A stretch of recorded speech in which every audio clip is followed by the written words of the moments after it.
This is Optimal Living Daily, episode 2416. Would you take a bet that would change your life? Probably not. Here's why.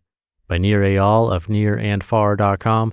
And I'm Justin Malik, your very own personal narrator. I read to you every single day of the year so that you don't have to go find articles or blogs yourself. I find the best authors online, in my opinion, and simply read them to you for free. So with that, let's get right to it and continue optimizing your life. Would you take a bet that would change your life? Probably not. Here's why. By Nir Eyal of nirandfar.com. Changing habits is hard. But what if there was a way to dramatically improve your odds of quitting even your worst habits? What if this method was shown to be over 8 times more effective than traditional methods at helping people quit a stubborn addiction like smoking? Would you try it? The technique involves a wager.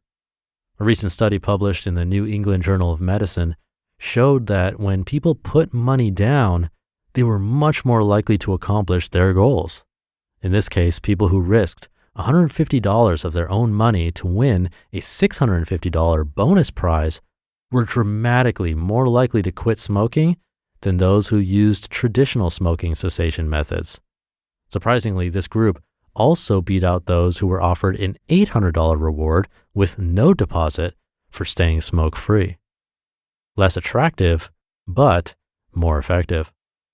This technique clearly isn't for everyone. In fact, when I think about how I could apply this method to my own life, I cringe. There is irony in the fact that I'm scared to use a method I know to be so effective. At least I know I'm not alone. Very few people in the smoking cessation study agreed to put down the $150 deposit. As Nudge author Cass Sunstein wrote, quote, only 13.7% of the participants assigned to the deposit program chose to enroll in it, whereas 90% of those assigned to the reward program chose to enroll, end quote. The deposit option, according to Sunstein, quote, was much less attractive, but much more effective, end quote. So just how effective? Quote, 52.3% of those enrolled in the deposit program had sustained abstinence for 6 months, as compared with just 17% of those enrolled in the reward program, end quote. There's clearly a lost opportunity here. But why did so few people take the bet?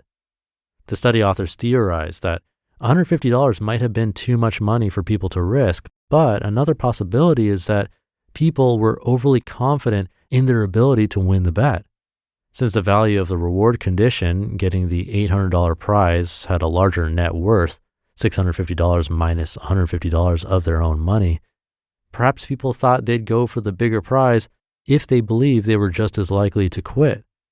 You'd expect the larger reward to have provided more motivation, and clearly it didn't.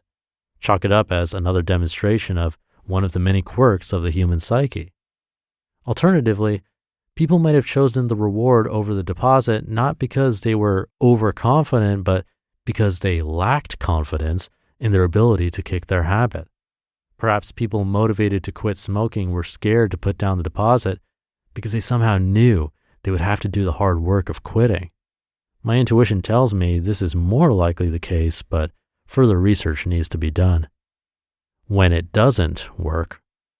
While this technique can prove effective, there are also many faults to this method. First, the most obvious weakness is that so few people are actually willing to take such a wager. My guess is that the biggest barrier to people not taking the bet is the imposition on their freedom. Previously, I've written about the psychological phenomenon of reactance, our tendency to reject threats to our autonomy. People generally don't like being told what to do, and taking the bet can feel restrictive. However, giving people the freedom to choose has been shown to increase compliance. Perhaps offering a limited number of cheat passes may disarm reactance by reminding participants that quitting is still their choice. Second, I doubt this technique would prove effective at stopping behaviors with constant triggers. For example, nail biting is a devilishly hard habit to break because biters are constantly tempted whenever they become aware of their hands. These body-focused repetitive behaviors are not good candidates for using this technique. And finally, and perhaps worst of all, this technique does not accommodate failure. Even in the smoking cessation study, some 48% of the participants in the most successful group did not achieve their goal. Behavior change is hard and people will inevitably fail. Therefore, any long-term behavior modification program must accommodate those who, for one reason or another, can't stick with the program. While the wager method is more effective at stopping certain behaviors for certain people, it is not a perfect program. This technique is yet another tool for healthful behavior modification that works under the right circumstances. Here's the gist. The wager technique provides a consequence for doing or not doing a particular behavior. The threat of losing money can encourage certain behaviors while deterring others. While effective at changing certain behaviors, the wager technique has several limitations, including few people are willing to take the bet. The technique is not appropriate for changing behaviors with triggers that cannot be avoided. For example, nail biting would not be a good behavior to attempt to change using this technique. And the program does not accommodate failure. You just listened to the post titled, "Would you take a bet that would change your life?" Probably not. Here's Why by Nir Eyal of nirandfar.com. Thank you to Nir.